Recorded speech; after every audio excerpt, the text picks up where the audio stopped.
Welcome to Pokémon Mystery Dungeon, the series which takes the concept of what if you were a Pokémon, and for some strange reason, this series is better than any mainline Pokémon game. The gameplay is rather straightforward, featuring a random generating dungeon crawler filled with enemy Pokémon, traps, items, and so much more to create a new, fun, thrilling adventure where strategy and luck craft some of the most fun turn-based combat a game can provide. You know, compared to whatever the hell this ends up becoming. The journey begins with us waking up on the beachside with nothing but... Actually, yeah, just nothing. Hell, we don't even wake up at all until our friend, Chat, gives us their Twitch Prime subscription and shakes us up. You've lost your memories, though you know you were once human, but now are, well, much better, but we aren't going to go into that too much. You introduce yourself as yourself, and Chat tells you the world you live in has become increasingly more hostile, more and more Pokemon in the world becoming aggressive before being run into by the worst creatures of all. Straight people. In typical straight person fashion, they take the first thing they see and run off with it, presumably to put it in a museum and show just how much they care for the history of other civilizations that they ruined for shit like cinnamon. After they escape, we prepare ourselves by changing our entire stream layout and quickly traveling through the first dungeon to recover the stolen relic. The duo of straight stand tall, proud, smug, and confident that there is nothing we can do to... We thank Twitter for not existing in this world because we fully know well we'd have a tweet about us with countless death threats following being called a lizard person. With the enemies beaten, we happily take back our partner's item, the relic fragment, which they've had for as long as they can remember. For as long as our partner has had the relic, they've wanted to do one thing, which was join the local guild and become an explorer, traveling the world to see what vast opportunities it provides. Of course, they've been constantly stopped by something, the same thing that keeps me stuck in my room all the time, anxiety. But with a new friend at hand, Chat felt much more confident in his ability to order his own food, approach the guild, which... in retrospect, yeah, I understand the veer here a little bit. Chat steps ahead, a voice ringing out from below, making it clear a hidden camera of sorts must be around to identify whoever comes through, as our Chat is recognized instantly as a Mudkip. We take our turn next, stepping ahead, with the voice speaking out in confusion. Despite the confusion and completely unclear sign of who was at the entryway, we're let inside and welcomed into Wigglytuff's Guild. We are greeted by the third fruitiest character in the world, Chatot, who we begged to get a chance at forming an exploration team. Thankfully, we're not in the real world, so getting a job is actually rather easy. Chat brings us deeper into the guild, introducing us to the guildmaster who, extraordinarily surprisingly, is a Wigglytuff. Wigglytuff is more than happy to welcome us into the guild, although we have one thing we need to do before: make a proper name for our exploration team. Something strong, something fierce, a name of which would strike devilish fear into our enemies, yet provide divine hope for those who needed our help. It was clear as the sky itself what we'd name ourselves. Alright. 30 minutes later, the team is just named G. Exactly. I like Team Gaze. I do too. Gaze? Team Gaze? Yeah, that's a good name. Yeah, that's a good name. I'm glad you agree, chat. It's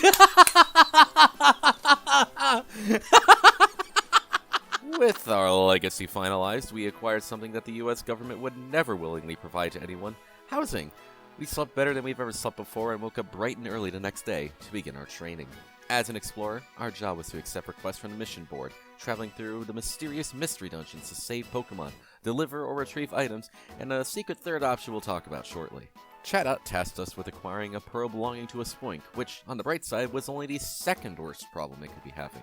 Thankfully, our team struck fear into the hearts of wild Pokemon. Just as we had hoped, we made it through the dungeons quite easily. With the pearl returned, we received our rewards in $2,000? Oh goodness. It was a lot of money, like more than I've ever had. I could get some bills paid. I could get some higher quality groceries. I might even be able to properly afford rent this month. Now hand that money over, if you please. Ah! Most of the money from jobs goes to the guildmaster, you see, and your team's share of this money comes out to this much. Huh? We keep only 200? That's awful. Well, that's the guild's rule. You simply have to accept it. Oh, right.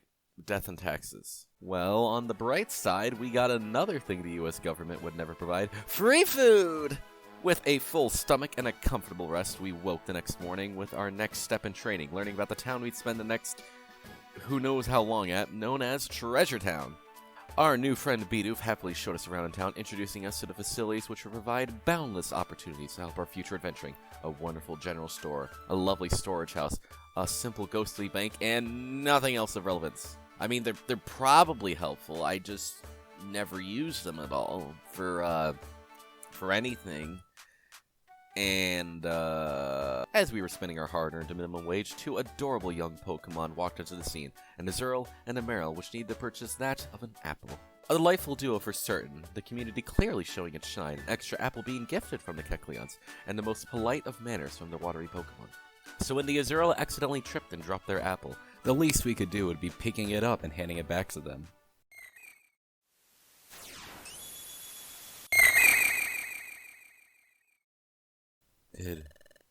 Did I just hear that? I heard some yelling? What was that? Anyway, we kick our paws back up and continue our tour of Treasure Town, heading back towards the Guildmaster, watching a lovely little Drowsy offer to help the young water Pokemon recover one of their lost items. If you keep being difficult, it will mean big trouble for you. I saw that. That was Drowsy. Was he was threatening Azurill? I thought I saw him, but was that really real? I talked to Chat, told him what I saw, but Chat rightfully found it hard to believe. It seemed fair enough that it was just a harsh staging, which, well, I did do that a lot more often than I should. In fact, I'm daydreaming just writing this script. Besides, we had higher priorities right now, and we wouldn't want to keep our 9 to 5 waiting, right? We scooted back up to the guild and returned to Bidoof, who educated us on the final category of missions we could partake in. Outlaws. Very self-explanatory. The world was rightfully filled with hard-end criminals, thieves, and worst of all, tax evaders. We were quite eager to pick up a request and ensure the criminals were defeated, and with a new, updated list, we had plenty of options to pick from. Perhaps...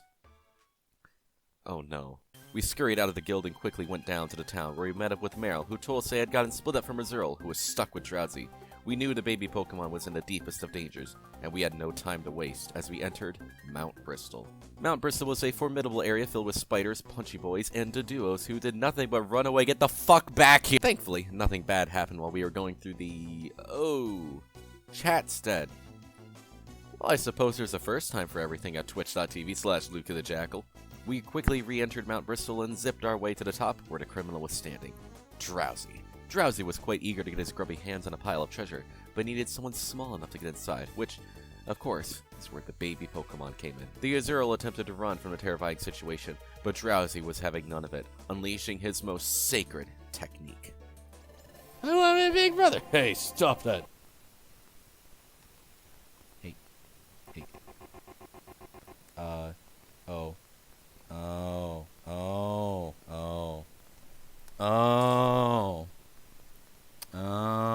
Okay.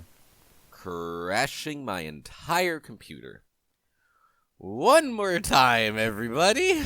We quickly re-entered Mount Bristol and zipped our way up to the top, properly confronting Drowsy this time, striking true fear into his very soul.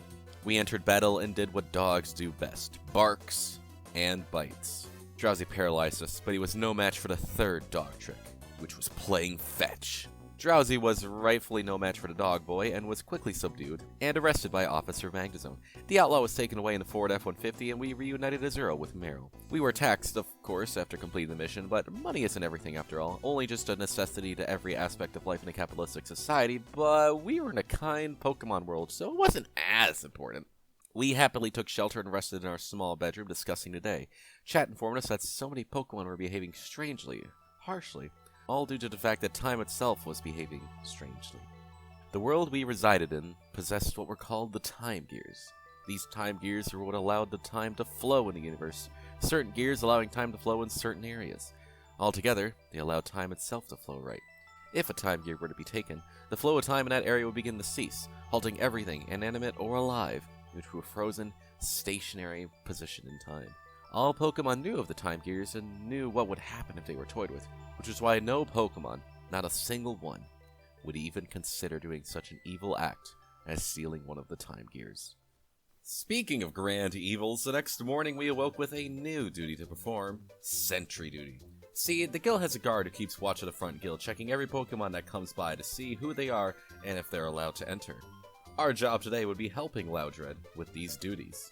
The job was simple. When a Pokemon comes up, we'd inspect their feet and tell Loudred what Pokemon they were. We, obviously did not do very well in them because, I mean, there's no way I'd recognize all those specific foot types for Pokemon because, I mean, I never look at the part of it. Anyways, after getting yelled by our superior, we went to bed with no food at all, which was an absolute shame after spending the whole day looking at Snack. Anyways, the next morning, Shadow brought everyone together to give an announcement. We were expecting something along the lines of, we're raising the price of our items due to inflation and nothing about a pay raise, but instead it was something widely unpredictable. Time had stopped in the distant tree shroud forest. Shadow revealed the time gear in the forest had been stolen. Who? When? Why? We had no answers, only more questions. We were asked to snitch report to Officer Magnezone if we saw any suspicious Pokemon, which could only go well in the long run, and everyone was dismissed. We carried on our duties the next few days as normal, a mission and adventuring here, traversing through a mysterious waterfall and uncovering the most relaxing hot spring ever, finally meeting someone who is fit to become a United States president. With the days passing by, we were finally getting used to everything, until it all changed. And there they were. The rascals who had stolen from us the start of our appearance in this world, right in the guild. Team Straight, Team Stink, Team Skull.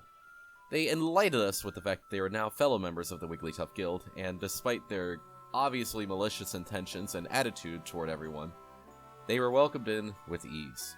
Luckily for us, they were here to stay for most likely way too long.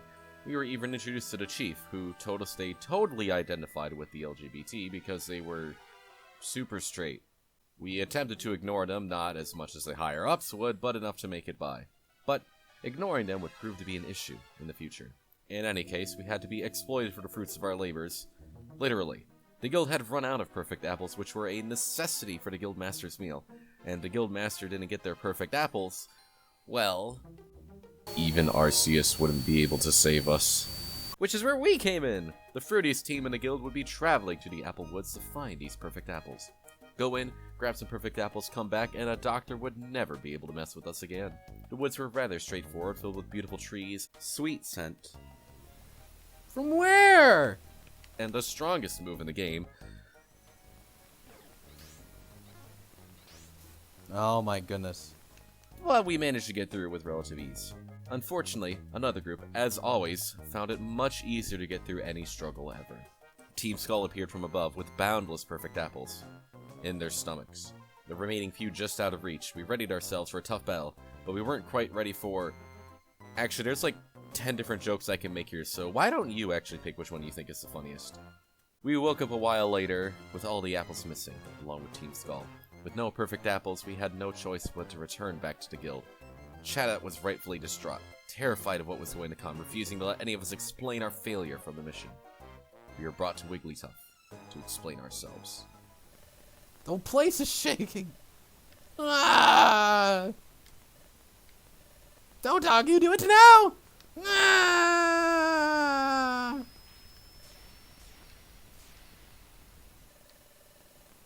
Sorry to disturb you. Come to live in a perfect... motherfuckers. And, of course, who would have expected the Straights to swoop in and take all the credit? Totally not me. With Team Skull hanging over the perfect apples, they were showered with praise, and we were forced to go without dinner that night, heading to bed hungry and pissed the hell off.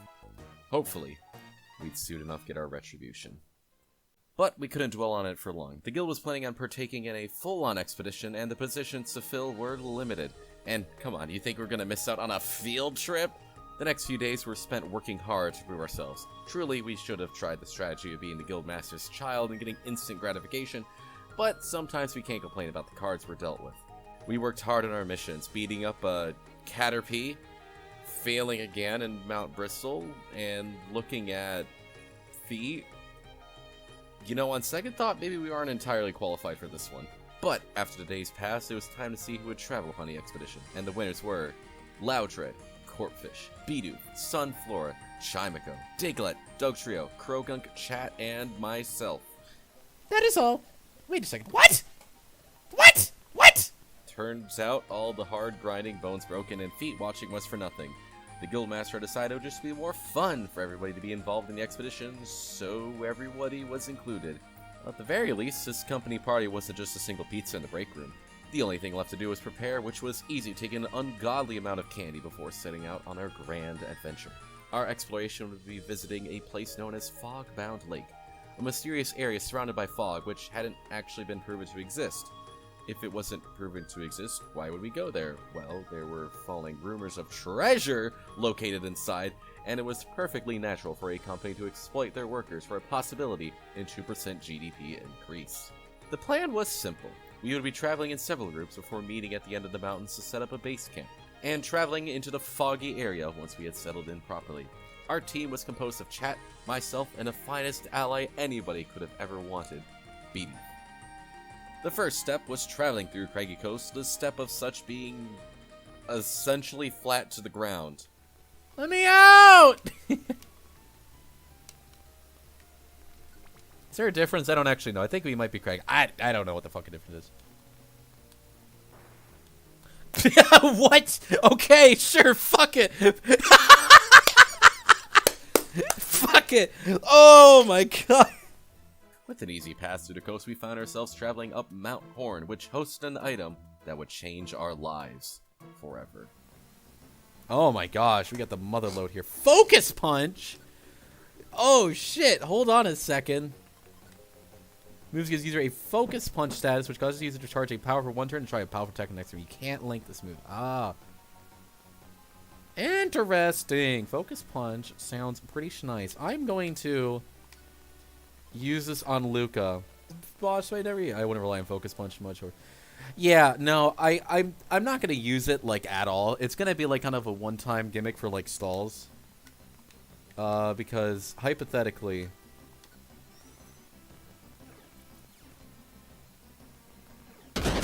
yeah, that shit like that will happen, and I want to use it for that. We had, on accident, found what felt to be the strongest move in my potential arsenal, which, trust me, I'd ensure every enemy onward would know the power of fisting. Wait, hold on a sec. We quickly passed through Mount Horn, taking a collective 15 minutes to pass through the coast and mountain on record time to the base camp, and we were the last to arrive. Fantastic. Luckily, we were able to arrive just in time for the meeting that wouldn't actually be better as an email. The Fog-Bound Lake told of the legend behind it, that of the Pokemon Uxie. Legend spoke that if one were to even discover Fog-Bound Lake, the legendary Pokemon would wipe your memories of ever discovering it. The Fog-Bound Lake told of the legend behind it, that of the Pokemon Uxie. Legend spoke that if one were to even discover Fog-Bound Lake, the legendary Pokemon would wipe your memories of even discovering it. The Fog-Bound Lake told of a legend behind it, that of the Pokemon Uxie. Legend spoke. Regardless of the legendary Pokemon, something felt strange to us, an odd sense of familiarity. Deja vu? We weren't quite sure. But something was clear to our Riolu self. We had been here before. As we quelled in our strange thought, Chat decided to buy some bits. Pick up a strange ruby-colored gem towards the path to the foggy forest, which went quite well with our new favorite move. I want to see how much damage this just does to Smeargle. Oh, 263! Reaching the other side, we met up with Corphish, who showed us a strange, mysterious statue. A mysterious figure stood atop the statue, with reading on the side being that of...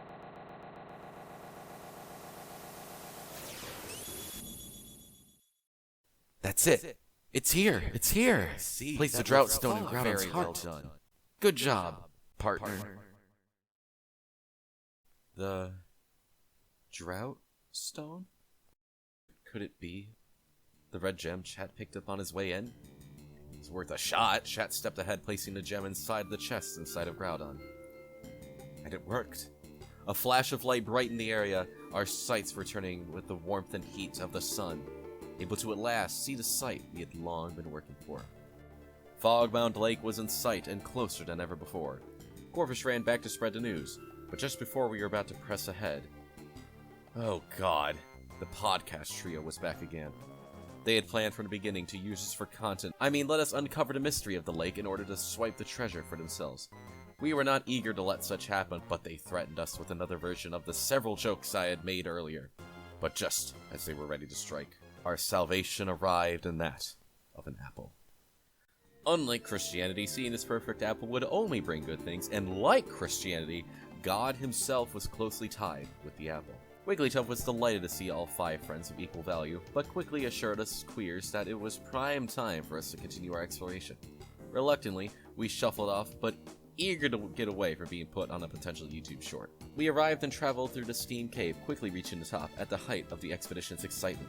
Our excitement was soon shifted into an odd sense of dread, and was quickly filled with an understanding of why we felt was such. Massive Pokemon towered before us. Groudon, ruby red, coating a shell thicker than the caves we traveled through, claws of steel that would shred through said walls, all while boasting half the weight of a Ford F-150, along with half the likeness to kill a child. Unfortunately, that still added up to about 50%, and with the looming figure above us, we knew there'd be more than one way it could end us. It would take overwhelming will, strength, and determination to defeat this. I should be able to go a lot of Reviver Seeds. And if we can we probably just need one more Focus Punch. That's fine, get the Reviver in there. I punch. Yes! Oh, look at that. Oh my god, I'm so glad I had Focus Punch. Or a shitload of Reviver Seeds. Never change, Mystery Dungeon. The behemoth defeated, we celebrated our narrow escape from death, only for a voice to reveal to us that it was but an illusion. All crafted by the legendary Pokemon, Uxie. Uxie revealed herself, informing us that the place we had traveled to was hidden for good reason, and we must turn back. Though we managed to convince her we wouldn't cause any trouble and we only wanted information. Uxie decided to let us through, and show us the sight before, of a beautiful, glittering lake, and a shining symbol at the center of it. A time gear. Uxie informed us of their purpose, to safeguard a time gear, which was why they had to wipe the memories of so many who had come by. With that in mind, we had to ask, were we one of those subjects? Uxie was quite surprised by the detailing of our story, human-turned-Pokemon, memories wiped. They had no memory of such, ironically so. It seemed our strange sense of familiarity lied elsewhere. And speaking of familiarity, the remaining explorers had arrived with us, Wigglytuff knowing they couldn't take a time gear, but the group of us would be blessed to take our memories back with us, as long as we kept secret the knowledge of the time gear. We'd, of course, keep the secret with us. But it seemed like fate itself would not. The following morning felt like it would be the same as any other ordinary day in our training, until the Paw Patrol was unable to identify a visitor approaching the guild. However, the visitor was kind enough to reveal their name in a desire to meet the guildmaster. The Pokemon? Dusknoir. A new, uprising explorer who had taken the Pokemon world by storm, seemingly having limitless knowledge of the world around him, and talent that shined him to the highest rank he could be. Despite appearing seemingly out of nowhere, the individual was quickly revered by the exploring community. We seemed to have attracted his attention too by our visit to Fog-bound Lake, though we had to keep our promise safe and hide the truth of our discoveries. I would have loved to tell you Dusknoir's thought in the situation, but my moderator timed me out for 5 minutes so I couldn't even put on the cool voice that my 5 minutes of voice acting had trained me to accomplish. Time someone out for what? 50 for how long, Medial? How long, Medial, huh? How long am I being timed out for? 5 minutes? Alright, hold on a second. Alright.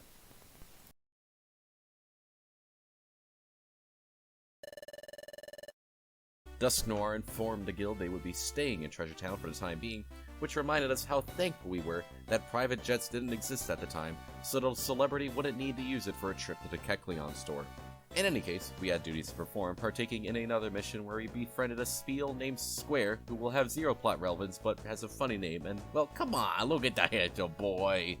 The mission was complete, ourselves resting through the night, hardly realizing that a plot was being brewed against us. We awoke the next morning with a request from Chatot regarding perfect apples, which, you know, we've had a perfect track record with. Thankfully, all we were asked to do was visit the Kecleon shop and see if they had any in stock. Unthankfully, they were out, but along the way we managed to pass by Dusknoir and the wonderful, charming water duo who informed us that they had lost an item of theirs, a water float. We told them we'd keep an eye out for the item, though we had more important things up our sleeve at the moment, which was defeating the crime boss Shuckle, which frankly just exists to put into perspective how fucking insane Focus Punch was.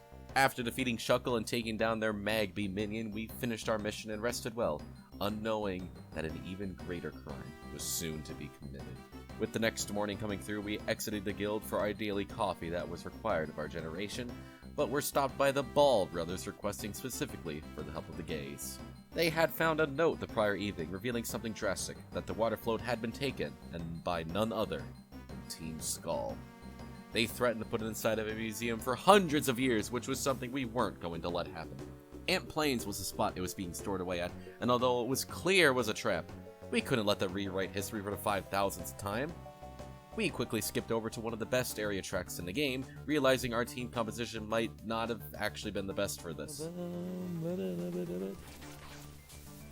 Fuck off! It wasn't too much of a struggle though, beating up some Mareeps, Yanmegas, and Dutrios, which kept fucking running away. Get the hell back here! With ease, we made it to the clearing of the plains, with no sight of the water float. But something had clear eyes on us. A Manetric and a horde of Electric had taken residence in the clearing of the plains and were desperate to keep the area politically free. Like most right-wing communities, they took the keys dangling before them and struck to attack. A group battle that we knew would be quite the struggle to get through. Oh, fuck. Yeah, just keep using Growl, guys. Can we keep doing that? We used the Oran Berry on Square, because I don't want to use Reviver Seeds, and we have way too many Oran Berries anyways. Keep lowering their attack, yeah. If we keep lowering it, this shit's gonna go fucking easy. Alright, here's what we're gonna do. Swig, you have Mud Slap, Mud Bomb, Water Pulse, and a Hidden Power. Are we going to disable that? So you have Mud Slap and Mud Bomb. Alright, we don't want Powdered Snow, we don't want Water Gun, we want Growl or Ice Ball. Chat. Moves. What moves he got? We don't want you using either of these. We want either Growl. Alright, cool. Here's what we're gonna do. Think your team's a bit more defeated. Nah, it's fine. I don't see how this could go wrong at all. What do we got? Alright, Force Palm, bitch. Fuck you. Listen, we just gotta organize how the team works a little bit. See, look at that. Look how little damage they're doing. We got a couple Mud Slaps in here. We get a Mud Slap or a Bomb. We have plenty of Growls. This is a free battle. Ooh, Chad is in a desperate situation. Alright. That's perfectly fine because we have unbelievable amount of Oran Berries. Swig is in a tricky situation. But I have a feeling it's going to be fine. Yeah, Swig kills them. We got Manetric in the back. And then I'm going to switch places with Spiely again. We're going to put Manetric to sleep. Boom. Kill the last dude. And we set down the controller. Stretch. And it fucking failed. Okay. I think I had a corner, so I couldn't actually do it. But it doesn't matter. Battle had drawn to a close, us gays still surrounded, readying for a second wind to fly our way. But just as quickly as the wind blew, a savior arrived. Dusknoir, arriving at the scene, pleading to the group that we were one of the good ones, which is a philosophy that never works in real-life situation. But for the sake of moving the plot along, let's just say it worked. We returned back to Treasure Town, happily returning the water float to the overjoyed duo and realizing we had the opportunity to uncover something. Dusknoir, the being with supposed limitless knowledge, stood next to us. A being of which could possibly know my condition. The dizzy spells I had felt, the visions and voices I had heard out of nowhere. The least we could do was ask, and Dusknoir was quite surprised to find out of our unique ability. There was even a title for it, the Dimensional Scream.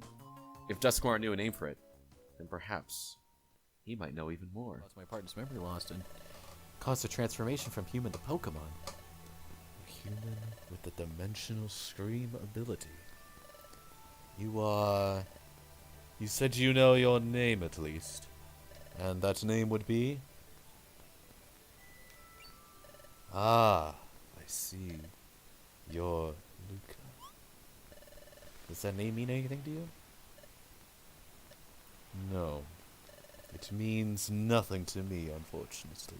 We were saddened to come empty on the past I had long forgotten, but at least we learned a little bit about the unique ability I possessed. The Dimensional Scream, that of which broke through time, space, and reality to manifest as a vision shattering through such, enlightening myself on the past or future. However, with fate giving, fate took away. A time gear had been stolen. Specifically, The one at Fogbound Lake, the one we had just reached upon. Uxie had been defeated, and the gear stolen by a new, mysterious, and clearly malicious Pokemon. Grovyle. The Pokemon had already stolen a few time gears, so it was clear they'd go on to steal more. Warnings and bounties were put out, but perhaps what the world needed most was not something strong, powerful, or crafty, but queer. The guild split up, our duties involving that of the northern desert, which thankfully we were much more built for this time around. With 3 water types and the strongest move in the game, nothing could possibly go wrong. Oh my god. Holy shit. Oh. Holy fucking shit! Oh. So, where are all of my items? Oh. Well, stream had gone on long enough for today anyways. We took a much comfortable week break and went right back into the Sandy Fray, which went much better with a fresh mind and a preemptive focus punch. Passing through the desert, which was hotter than a light blue and gray Lucario, our group reached what seemed to be an end. Nothing but trenches of quicksand covering the area, no Grovyle or time gear in sight. A disappointing result, but at least when we returned, we found that everybody else had similar results, that being jack shit. Aside from a crystal bead had picked up from the Crystal Cave. Chad had even commented on how our efforts went fruitlessly, and hey, come on, 2 fruits are right here. We were tasked with a new strategy, finding out time gears on our own time. Not that we'd get a pay raise for the extra work or anything, but hey, maybe this would give us a stabler job. Even so, we had no leads on where any of the time gears could be, except, well, I would try to make a plot-relevant explanation showing why we had felt the same sense we had at Fogbound Lake, but I really don't care because we had to go through this area a 3rd fucking time. Oh, okay, we get to skip that section, thank goodness. I was afraid we were about to do something stupid like, are you serious? Thankfully, our following expedition went very smoothly, and we even managed to break a record in our focus punch. What the fuck are you doing here? What the fuck? Actually, hold on. I need to... if I need to focus punch, and this dude should hypothetically... Yeah, please die. That dude is terrifying. I'm sorry. I'm not fucking with the Tyranitar. We reached the bottom of the cave, finding ourselves toward a lake, one uncannily similar to Fogbound Lake, even with the mysterious light at the end of it.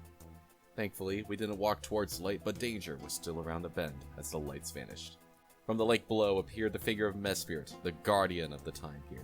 Apparently there was one here, we had simply not gone deep enough the prior time. However, uncovering the time gear itself would prove to be its own issue. We clashed against Mesprit in the battle I was totally able to participate in and was definitely useful with. But eventually, we managed to defeat the Guardian. Mesprit was determined to protect the time gear, and we tried desperately to prove to them that we weren't here to steal it. We had no luck in convincing them, so we turned to Grovyle to help clear our name. Wait. We narrowly escaped the cave with Mesprit, avoiding being stuck forever in time, which would have been terrible, as I would hate for my subscriber count to stay the same. Please subscribe. We returned to the guild with the tragic news of the time gear in Grovyle. Despite having discovered a time gear, it felt like all of our efforts had, if anything, made everything worse. Just like any update to the Discord mobile app in the last any time forever. But there was still opportunity. Uxie and Mesprit were known to be guardians of time gear, but there was a third in the group, Azelf.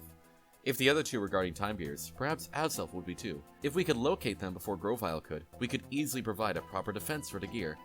Alas, we still had to locate the place Azelf was in, but Duskmore seemed to have that covered as well. He requested me to touch the mysterious crystal that Bidoof had picked up. Of course! My dimensional scream ability could certainly help if it even worked. All I had to do was just touch the crystal and...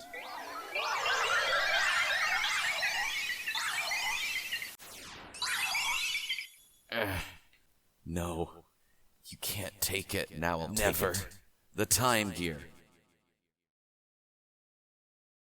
He was there. Or would be there. Or had been there. Grovyle at one point in time will encounter Azelf, but we weren't sure if it had been before or after our current state time. However, everything pointed towards the event taking place in the future. We surely would have met Azelf at this point, let alone being told of the gear being stolen by Mesprit. And we had to take that chance anyways. We quickly began our preparations and departure to Crystal Cave, which looked like it could provide some banger Sonic music. And also just as infuriating gameplay. Nice. I saved those orbs for monster houses. I have not run into a monster house yet, surprisingly. I'm very surprised on the fact that I actually haven't ran into one. Which is like, damn, it's boring. You could be having so much... So...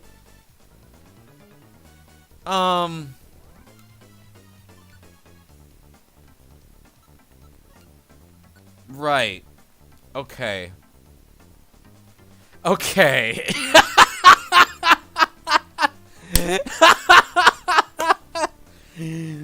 They fucking willed it into existence. We have not had a single fucking karma for what? What did I do? Despite all the odds, we managed to reach midway through the cavern, finding that of 3 crystals blocking our path. They seem to have a mysterious property. When touched, they changed color. And when we touched them, we were able to do a crazy puzzle. Whoa! Unfortunately, we hit the crystals too fast, and we were forced to progress without saving, but we hadn't had any trouble today, so I mean, what could go wrong? My brother in Christ. What the fuck?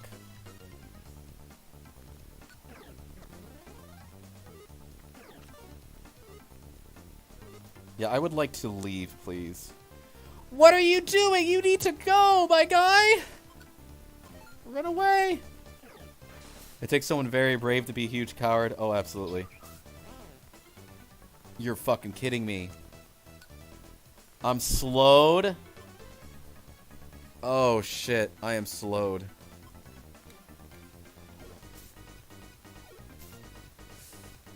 Why aren't you moving? Alright, well, I can't fucking do anything. You guys attack him, right? Are you attacking? You're not even attacking, are you? Oh my god. They're not attacking because they're trying...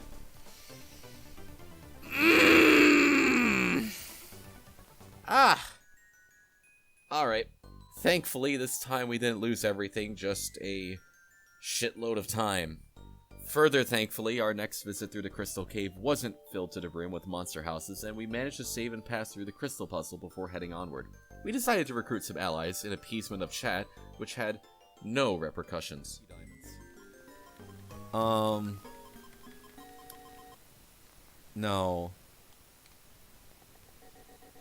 What the fuck? Oh, is my whole... Oh, my whole computer's crashing, huh? You're fucking kidding. Oh my god. Third time with the puzzle, yahoo!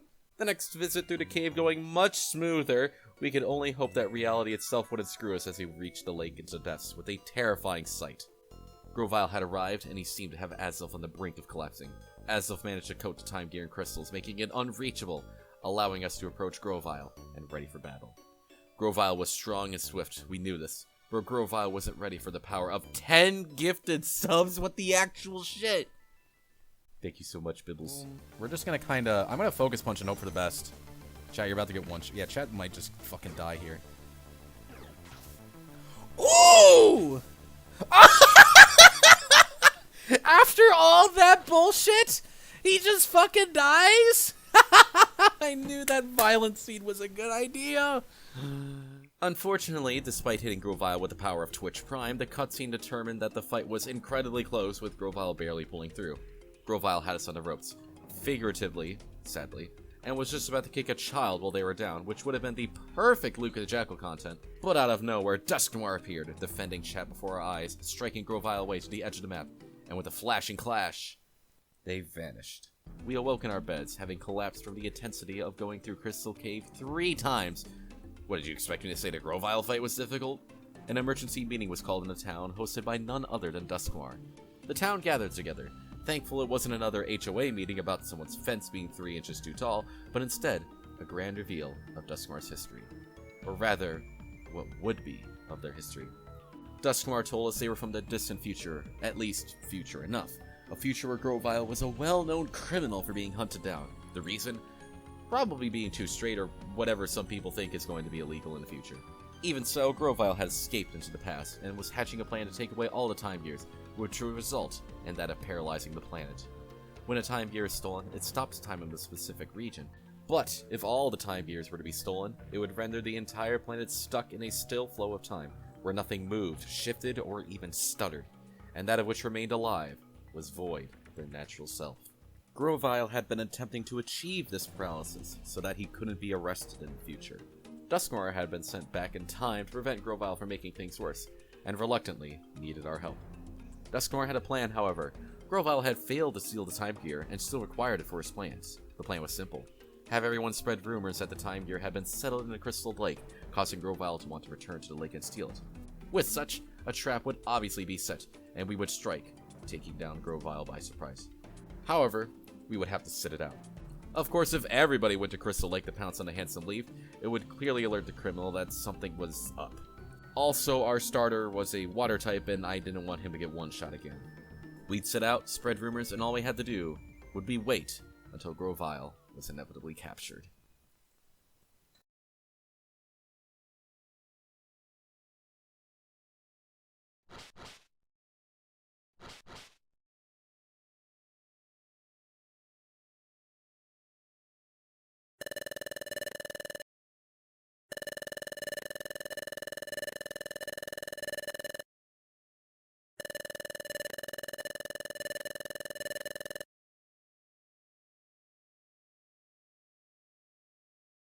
They had done it. Dusknoir and a Spirit Pokemon had managed to defeat and capture Grovyle. Mangazone, the chief officer, hadn't done anything in the slightest, but hey, that wasn't too much different from regular cops anyways. But with Grovyle captured, he would have to return to the future with Dusknoir, meaning goodbye to the grand adventurer who had blessed us with their wisdom. Everyone gathered center of the town, watching the arrival of Dusknoir and Grovyle, and God, I wish that was me. Dusknoir greeted the town, thanking us all for our selfless efforts in assisting the capture of Grovyle, thanking us for helping to save the world. We were happy to have helped, but saddened to see Dusknoir have to depart. But he seemed to have one last request for us all. I hope we see you again. Ah! Dusknoir, sir! Oh, yes. Before I go, I must see two Pokemon. Chat and Luca. Let's go up there.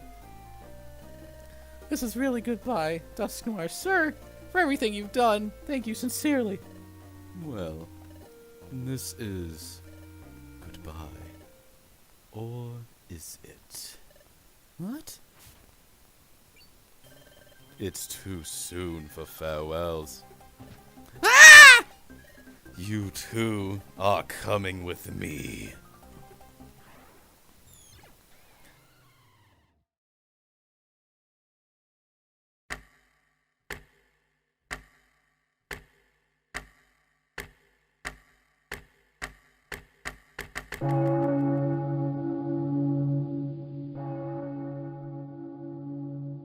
Where were we?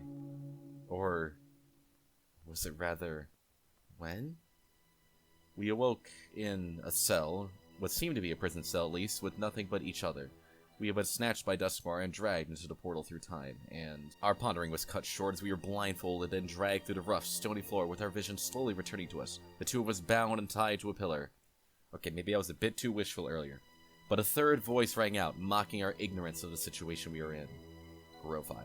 What was Grovyle doing here? What were we doing here? We hadn't committed crimes. I mean, sure, the way I acquired a copy of this game might have been a bit unethical. I mean, I have a wonderful licensed Nintendo PC, and I would never pirate anything. But we were bound up, and according to Grovyle, we were nearing execution. The Sableye entered the room with a great Dusknoir following suit. Chat cried on deaf ears, just like most Twitch streams, Dusknoir ignoring our pleas, commanding the Sableye to ready themselves to end us. And yet, the one thing we had on our side was time. We had but a moment to prepare. We had to make an escape, even if it meant siding with Grovyle, who was a criminal, right? We devised our plan, after making two bad ones, and readied ourselves. But if they keep going, we'll be finished before our chance comes. Hey! There's a break in the rope. Now! Attack! Go! What is this? There. We had managed to escape, fleeing from the grasp of Dusknoir, but we hadn't even realized the depths of our situation until we had escaped outside. We were, in fact, in the future, but the sight before us was far from what we had hoped. The trees laid still, rocks floating unbound by gravity, and even the wind itself did not seem to exist. It was as if everything had stopped. It couldn't be, though. Time couldn't be paralyzed. The time gears had returned, right? There was no way our world would result in this, right? It was hard to believe anything had been going on.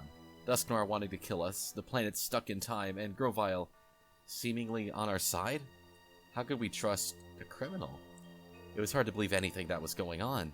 Grovyle departed, warning us that if we did anything, it would be leaving where we were. If the Sableye caught up to us, it wouldn't end any better than before.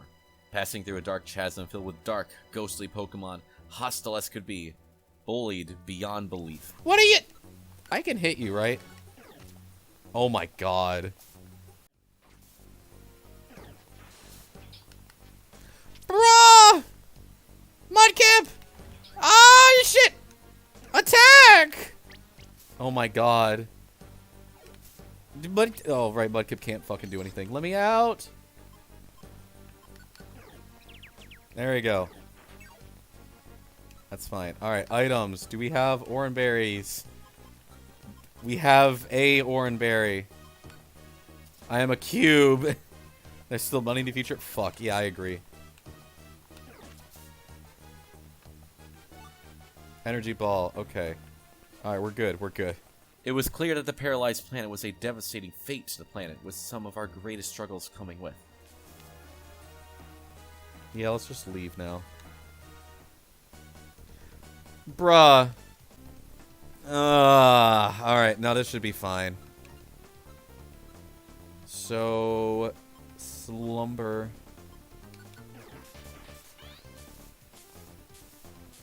Monster Party, orb time. Yeah, we're getting the fuck out of here. Tactics. We're gonna have them let's go together.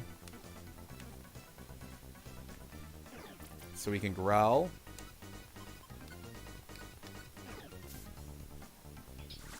Yeah. Tactics. I need you to get away from here.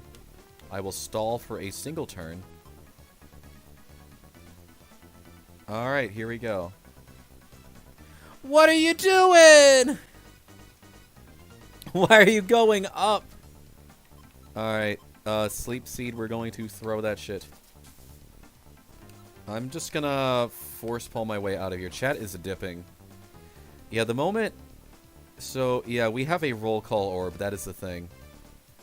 So the moment chat, like, gets in danger, we can easily use that roll call orb. Oh, there it is. Get me out of here! Get me out of here! Whoo! Yeah, what the fuck? What are you fucking doing? What do you mean? What are you fucking talking about? Bruh! That's a thing? No! No! Nah, we're getting the fuck out of here. I don't give a shit.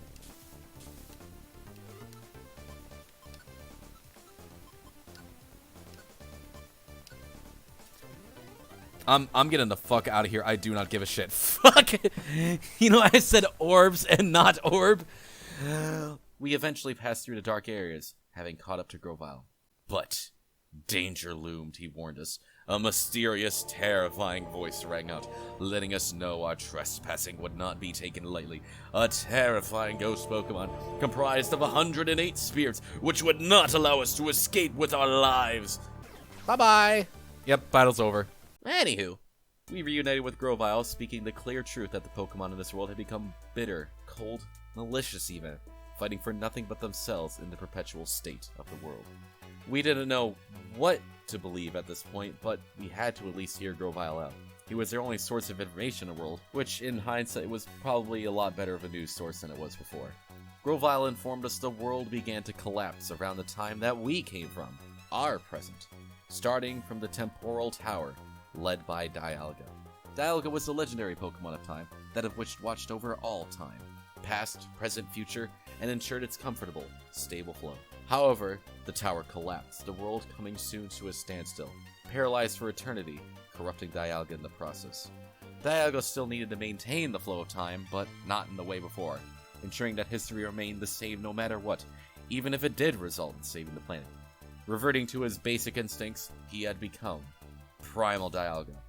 Which was a shame. I'm sure a lot of people would have been really excited to see an alternate form of Dialga, with a remake too of Sinnoh. That'd be amazing. Dialga wanted us gone, Grovyle too, with the fact that we could all change history. Grovyle told us that they were attempting to take the Time Gears, but not to stop the planet. If they were able to return the Time Gears to Temporal Tower, the tower could be saved, having never collapsed, and thus ensuring a future that would last. Dusknoir, on the other hand, was not the great being we had known him as, but instead a soulless servant to Dialga, carrying out the legendary Pokemon's will and stabilizing history. Which story was the truth? It was hard to say, but evidence pointed towards Grovyle. Dusknoir had tried to execute us after all, and we weren't about to just return to his unloving arms. Grovyle told us he was going to find a Pokemon called Celebi. What choice did we have but to follow? Passing through a desolate forest, feeling the strangest sense of familiarity. But alas, we had to trek on. The journey had been difficult thus far, so we'd have to put on our A game to— oh shit, Grovyle's level 46? So yeah, we got through the forest with ease, reaching another impasse with another mysterious voice ringing out. And with a warp in time, they appeared before us. Celebi! And with such, we had finally been reunited with something we had missed for so long. A lesbian. With Celebi on our side, we were able to travel back in time to the past. We'd have to travel up a fern plateau, but with a mystical Pokemon on our side, it was no struggle. We made it to the top, reaching the portal. However, we had arrived just too late. Dusknoir had arrived, the Sableye following suit, and one more for the show.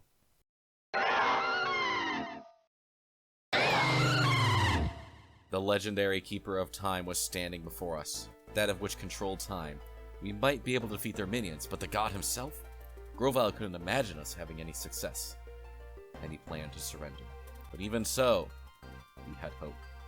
Grovyle had traveled through time with another, back to the past with a friend, a partner named Luca. But I was Luca. I couldn't have shared a name with Grovyle's partner. I mean, maybe I did, but Grovyle revealed that his partner wasn't like me. His partner was a human. I was a human.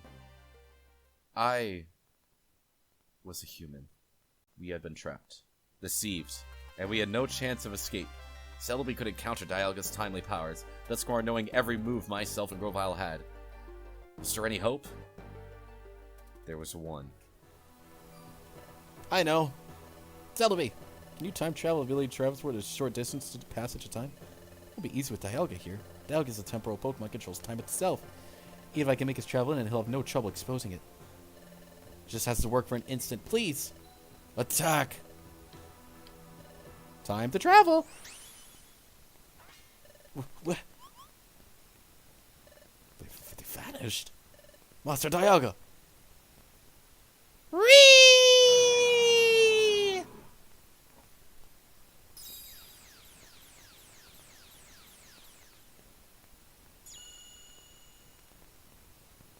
Pranked bozo. Whee!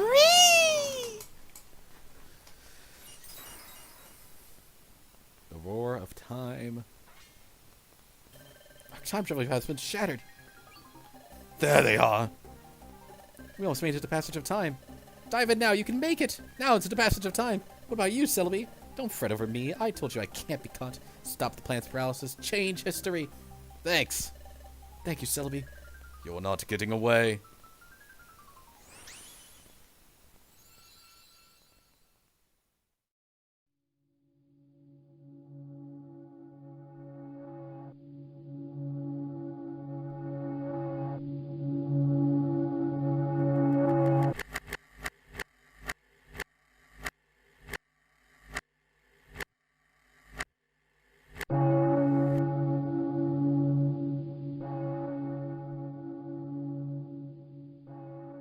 We awoke on a soft, sandy shoreline. We had made it. We had managed to travel back into the past, which was the present? God, time travel is so confusing. But at least it's consistent in every media it's present in. Returning to the world we knew was comforting, but as much as we wanted to return to Wigglytuff's Guild, We were still with Grovyle, who was the #1 most wanted criminal in all the Pokemon world, and if we were to head straight to the guild, it probably wouldn't end well for Grovyle. We had no choice to lay low, and thankfully, chat had a spot. It was the Discord server. You can join it by checking the description of this video, giving you constant updates on LucaTheJackal content, notifications for videos and streams, and... anyways, we went to an actually cool spot, Sharpedo Bluff, a place chat knew well about and was clearly untouched, which was perfect for what we needed. The night fell, Grovyle telling us a story, how he and his human partner Luca were investigating the planet's paralysis in hopes of stopping it. Chat was surprised to hear of a human and a Pokemon partnering together, which, yeah, what an insane idea. Who would ever do anything like that? I, of course, when I was human, partnered with Grovyle, and I had the same ability I've had thus far, the Dimensional Screen, which apparently only worked when I was near a trusted Pokemon partner, which, chat, that means anything to you. I do appreciate you having around, and here's the proof! The Dimensional Screen was needed for us to uncover where the time gears of the past were located, and it was working extraordinarily well. Until...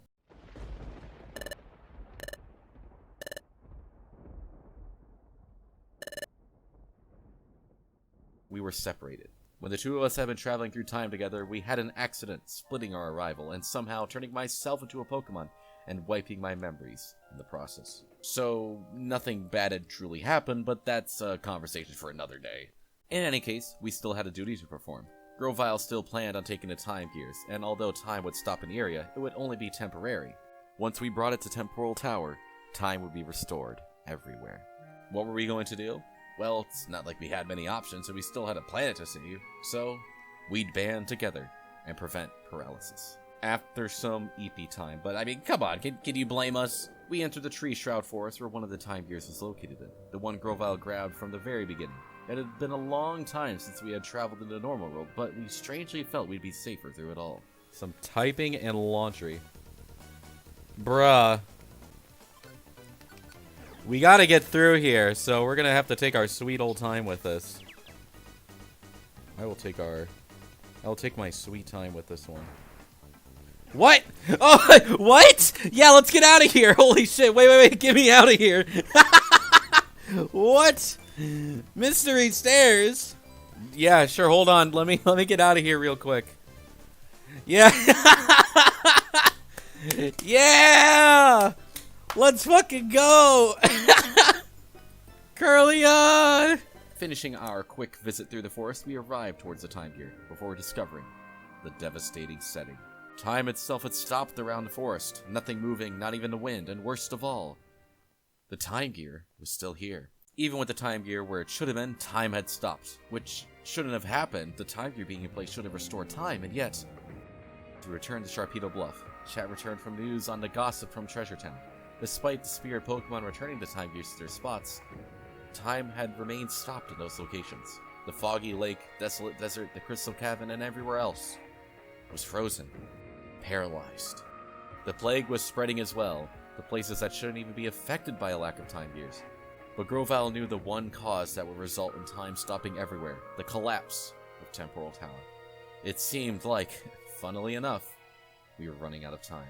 We had to get the time gears and reach Temporal Tower as soon as we could, and yet, we still had a problem. We needed to find a place called the Hidden Land, which, as the name suggests, yeah, we had to split up our duties, Grovyle saying he would collect more time gears, while we had to brainstorm how to get to the Hidden Land. Unfortunately, there was no 5-year-old Reddit thread to guide us through this task. What could we do? We had nothing. No leads, no information. Nothing at all. All we had was each other, the friend we had made along the way. But maybe, just maybe, the friends along the way were just what we needed. The guild, Wigglytuff's guild. What if we went back? Chat processed, the guild might not believe us, especially after everything we had been through, but we had to try, right? We had to, at the very least, try. Pokemon detected! Pokemon detected! Whose footprint? Whose footprint? Foot belongs to?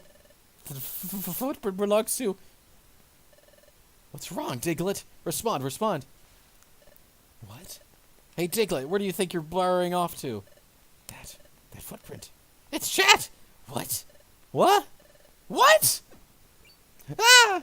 It is chat, and Luca too! Diglett! Long time no see. Ah! What is that? Ah! Hey, it's true! Oh my gosh, it really is Luca in chat. You're both alive. We worried so much about you. I was... By golly! Everyone, we're home. We explained our story, Grovyle being the good guy, Dusknoir deceiving us, and for some strange reason, almost everyone believed us. I'll give you one guess on who didn't believe us, though. Feel free to leave a comment down below on your guess.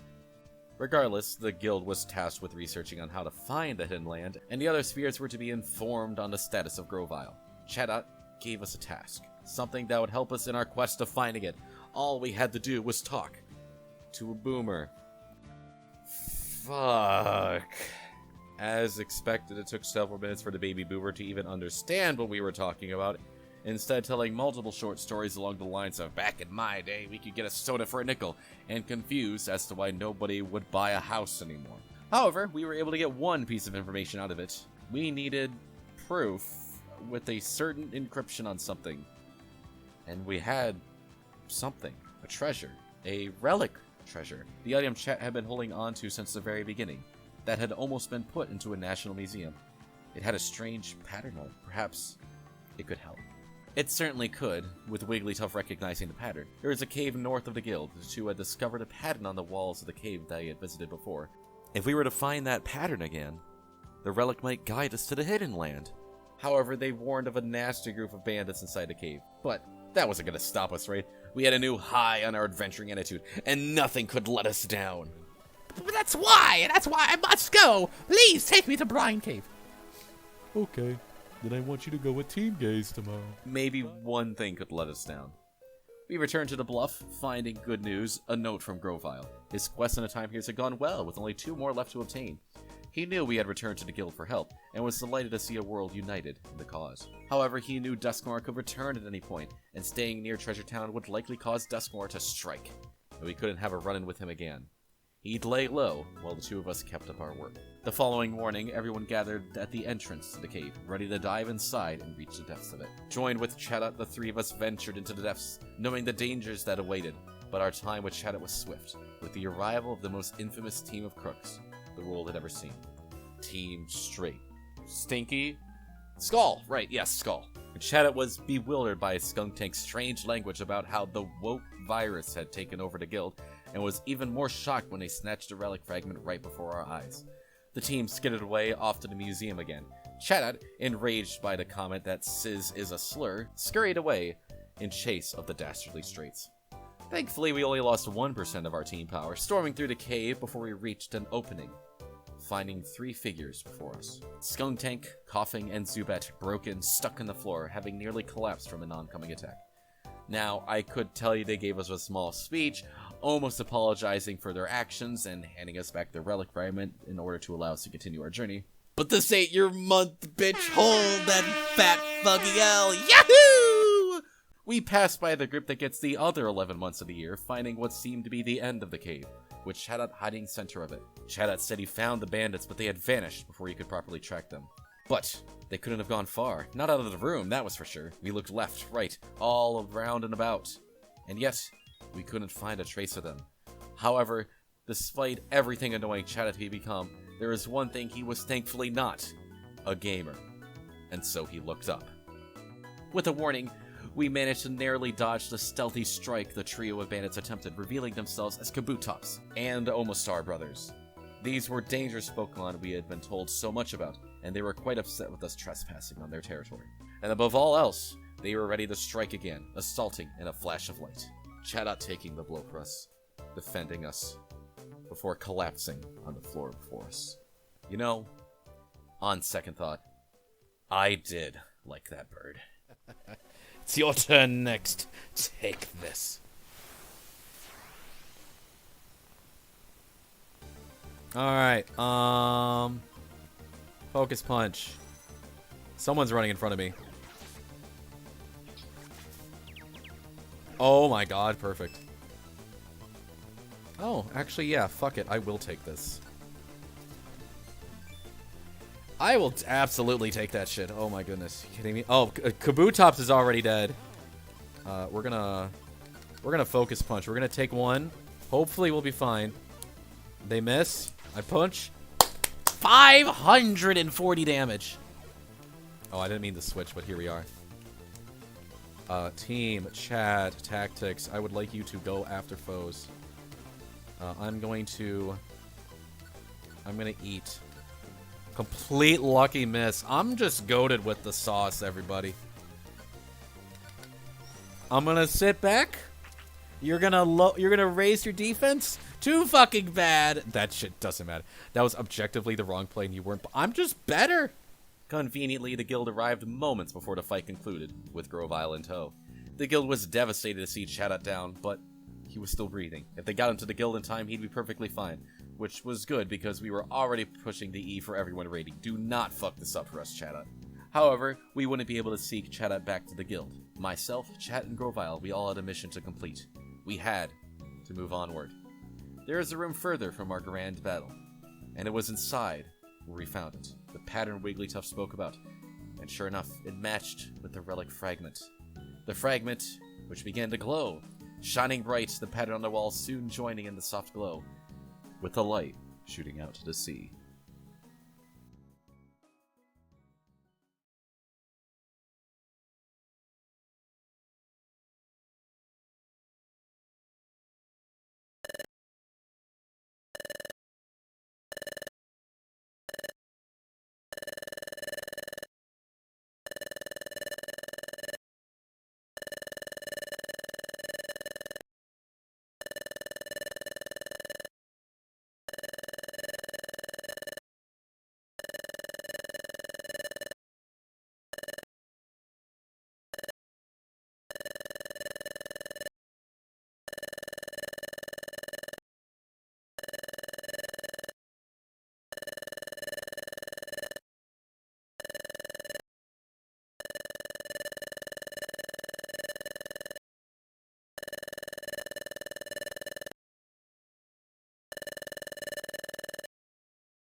The relic fragment we had carried with us this entire journey had proven to be worth it, not just for sentimentality.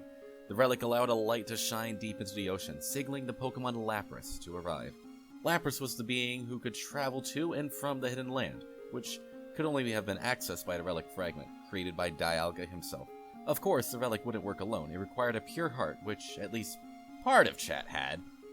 But thanks to our efforts, our team, our good intentions, we were able to meet Lapras and soon enough arrive to the hidden land. With landing, our key was in sight. The temporal tower reigned in the distance, floating high in the sky. But it was closer than ever, visible unlike any time before. But we were slowly running out of time after. We had to get a move on. But with a floating tower, how are we supposed to get up there? You must take the Rainbow Stone ship. We get a rainbow! No way! We get a fucking rainbow! Oh my god! Team Gaze gets a rainbow, let's fucking go! Lapras had to reluctantly stay behind because there was no way a water Pokemon could travel through the dungeons without a spot to swim at, but we were more than ready. The hidden land hosted many powerful Pokemon: Bastoidon, Abomastos, Rampardos, Tropius. However, alright, I'm focus punching Dragonite. Bruh. Kill the dude in front of you! Wait! He made me look so... He fucking smacked me, which made my character look towards him, so I fucking was able to focus punch. Oh my goodness, that's awesome. I'd love to say the hidden land was a bit more climactic, but we had gotten a bit too good with fisting to really say so. We reached the depths of the hidden land, finding a stairway up above, with a mark on the ground, and upon inspecting the tablet in front of us, we'd arrived, reaching the Rainbow Stone Ship. The vehicle, Quiricle, that would help us travel to the Temporal Tower. All we had to do was place the relic fragment inside, and it would activate. But, after our leisure stroll through the hidden land, we had to have some excitement. We were suddenly ambushed, surrounded by Sableye, and who other in control than Dusknoir. Of course, Dusknoir hadn't been rid of. He was still a servant of Dialga, who could easily transport him wherever and whenever in time. And what better than right here, right before our prideful ascent. Dusknoir knew we'd eventually arrive, so all he had to do was wait. Surrounding us, the Sableye brought us near another rift in time, ready to bring us back to our imprisonment. But despite being coated in Sableye, a rift back to the paralyzed future near us, and surrounded by the one who had betrayed us with his overwhelming strength, we weren't even close to giving up. Chat, Luca. Yes, I'm with you. Punch! Well. You display some feeble resistance, knowing that it's futile. Expect anything less? You leave me no choice. I'll simply defeat you here, then take you to the future. It makes no difference to me. The odds are overwhelmingly stacked against you.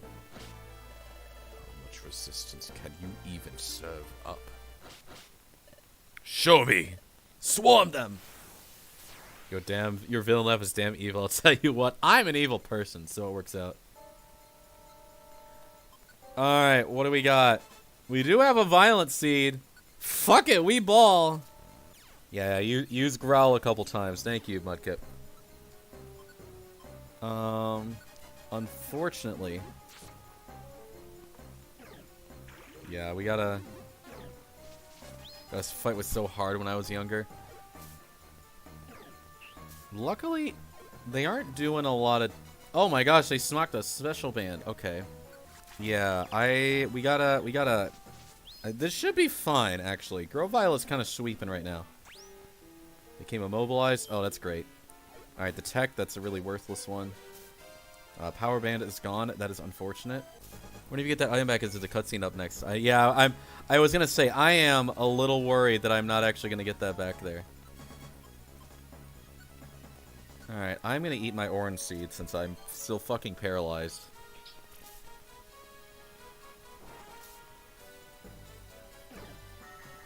Confuse Ray, that's perfectly fine. Go to sleep.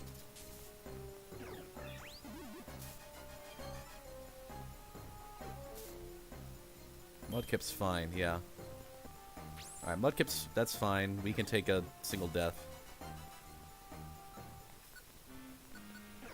Kill the other Sableye. Whirlpool misses, unfortunate. Sableye protects himself, also unfortunate. Let's have Grovyle. Yeah, Grovyle is obscenely overleveled, and I'm all for it. Yeah, here we go.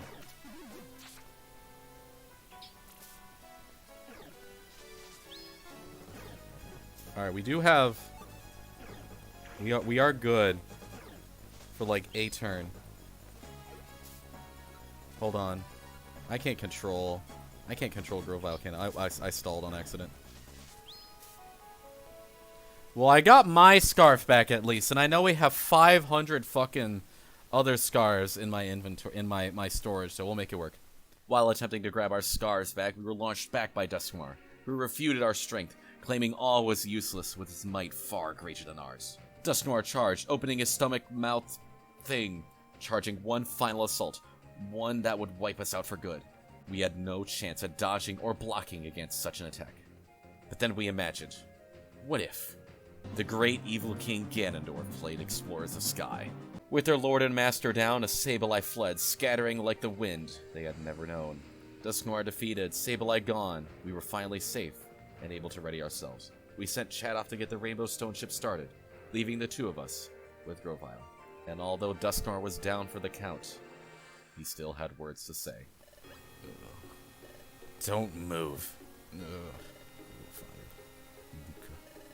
is this what you really want? If history has changed, we Pokemon of the future will disappear. What? History has changed. Pokemon of the future will disappear? It won't be just me. Both of you grow vile and Luca alike. Since you come from a future that will cease to exist, you will both disappear too. Is that what you really want? It made sense, of course, now that we thought about it. If we were to change the past and prevent the world from being paralyzed, the world which we had come from that had been paralyzed would never have existed. We would not have existed to have wanted to restore the world. We'd probably create a paradox of sort, but either way, we'd vanish and fade away for all of time. And yet, this was not a surprise to Grovile. He was well aware of his fate. If he succeeded, he knew he would be erased from time, but he was okay with that. He knew he could live a long life inside the paralyzed world, fend for himself, and eventually make it through to the end. But what would that mean for him? Would a life like that truly be living? No. He knew that the gift of life was more than that. It was not simply existing. It was what you did with your time. Even if his life was to be short, destined to fade away from everything, he had to make it worthwhile. That's why he joined us. That's why he had worked with me, who, before I had lost my memories, had also accepted the same fate. Our future was clear, and our efforts to save the planet were coming to a close, and such was clear with the soft glow of a rainbow atop the stairs. But Dusk Noir still had an ounce left in him, and he wasn't ready to accept his fate. He lashed out, striking us down, ready to take down the Riolu which plagued him for so long, but before he could unleash his final attack, Grovile blocked the blow from Dusk Noir, and he was far from over as well, standing tall and proud, pinning Dusk Noir against the wall, the dimensional rift behind him. He was going to bring Dusk Noir back to the future, preventing him from interfering any longer. He had faith in us. Dropping the time years, he knew we could bring them to the temporal tower and restore time. And he knew that myself and Chat were the greatest combination of all time, and could easily create a video to get over 200 views, and could easily save all of time. He knew it was possible. And with a grin, he launched himself back to the future. Forever. Having lost Grovile the time, we knew we could never see him again. But, as I stared Chat in the eyes, I knew a similar fate would fall over me. I would fade, and Chat would be alone again. But we couldn't hesitate now. We were so close, and time itself needed to be saved. And we had just acquired our path to do it. There it is, the gay ship, let's go! And we had finally arrived. Temporal Tower, which was here, a massive pulsing tower spiraling above us, a tower which would prove to be the final stretch in our journey. Are you ready, Luca? Ready as I'll ever be. Off we go. Temporal Tower, first floor. Alright, we gotta be on our A game for this one. This is the final area.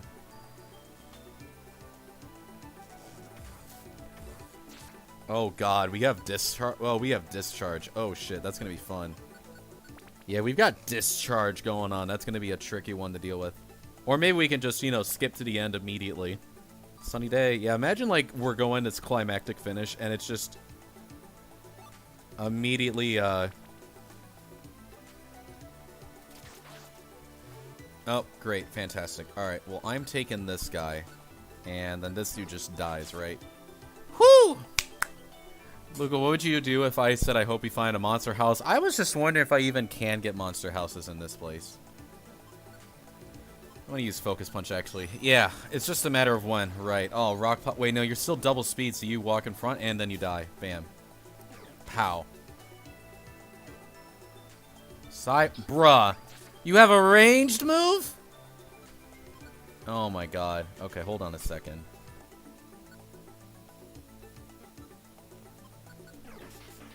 All my health. Oh, they're protected by... I do have a I have a teleport seed, right? A pure seed, right? Yeah. I'm getting the fuck out of here. I'm sorry. Good luck. Good luck, chat. You got this. Chat, you got this, right? You'll live. Iron defense. Weak attack. Alright, get me the fuck out of here. Not again, Luca. No, we're fine. We're fine, chat. It's okay. It's okay, chat. It's okay. Heal seed. That's alright. Could be... that's fun. Alright, cool. Here we go. Okay. Yeah, let's use this. Alright. Water Pulse saves the day. We gotta get out of here.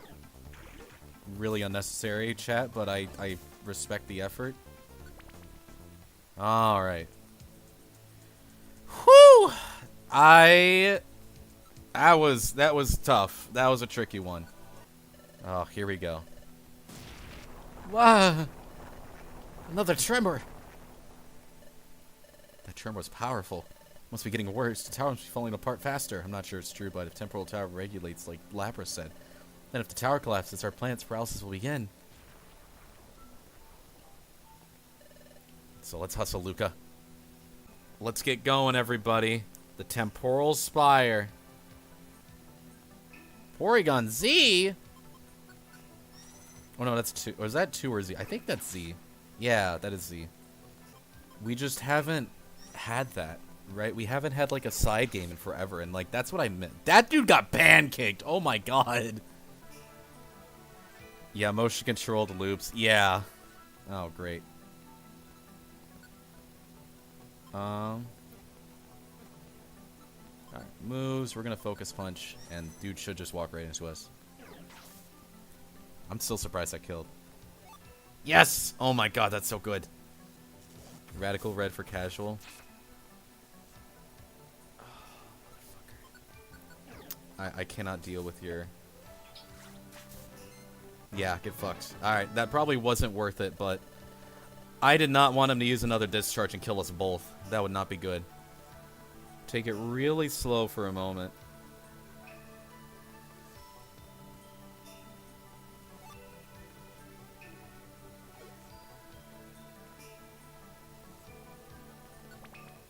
Makes Foes terrified, dies immediately. Temporal Pinnacle!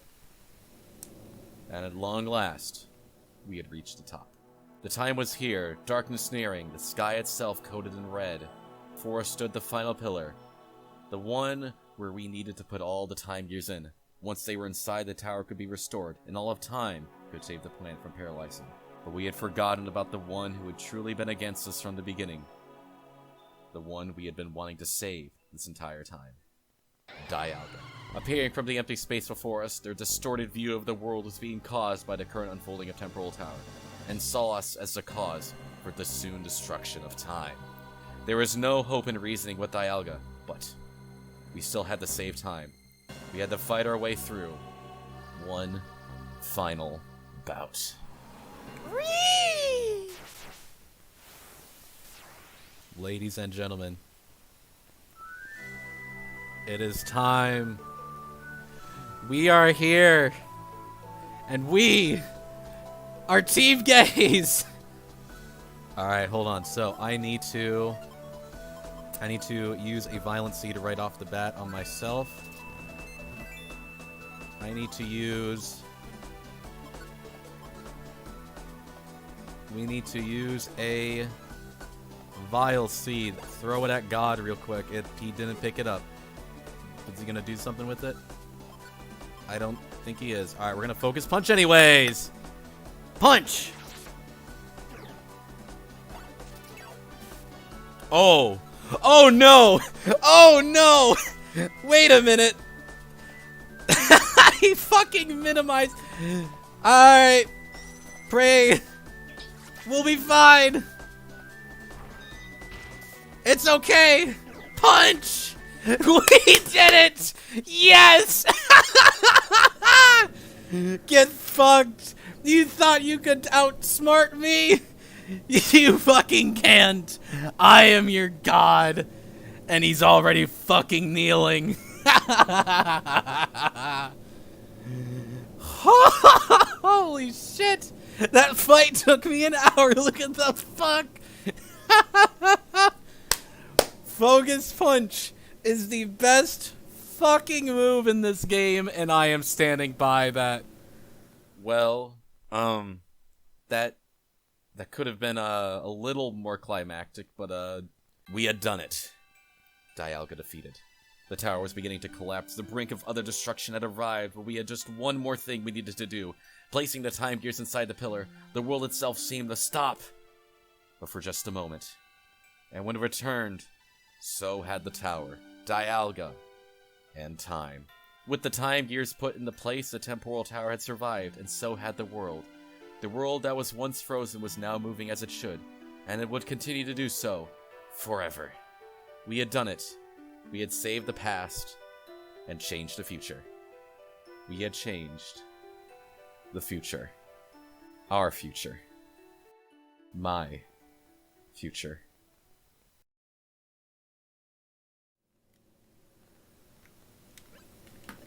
What's the matter, Luca? Let's hurry. My body feels heavy. What's wrong? Why am I struggling to move? It's like my legs are weighed down. Maybe now that we changed the future, my own disappearance is drawing near. Sharbers! Settle down. I guess things are settling back to normal. Let's go, Luca. This light. Alright. Finally. Time has finally arrived. My time with chat ends now. Hey, Luca. Huh? Luca? What is it? What's wrong with you? Sorry, chat. I kept this to myself for a long time. It looks like I have to say goodbye. What? Goodbye? What do you mean? Duskmar told me. If we change the future, Pokemon from the future would disappear. That's why I'm destined to disappear too. Huh? What? Why? Why? I don't understand. Thank you for everything. I'm going to disappear from here now. But, chat, I'll never forget you. Wait a second. I only made it this far because you were with me, Luca. Don't you understand? You may be strong, Luca. If you go, Luca, I don't know. But would I... No, chat. You have to be strong on your own. You have to live. You have to go home. Tell everyone about what happened here. So that nothing like this ever happens again. Luca. The light. The light is getting brighter. Don't, Luca. Don't go.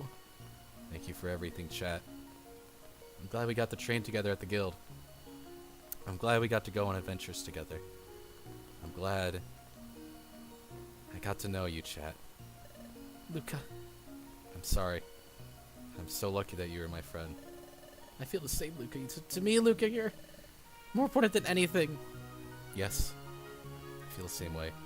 Chat, even after I disappear from here, I will never forget you.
Bye.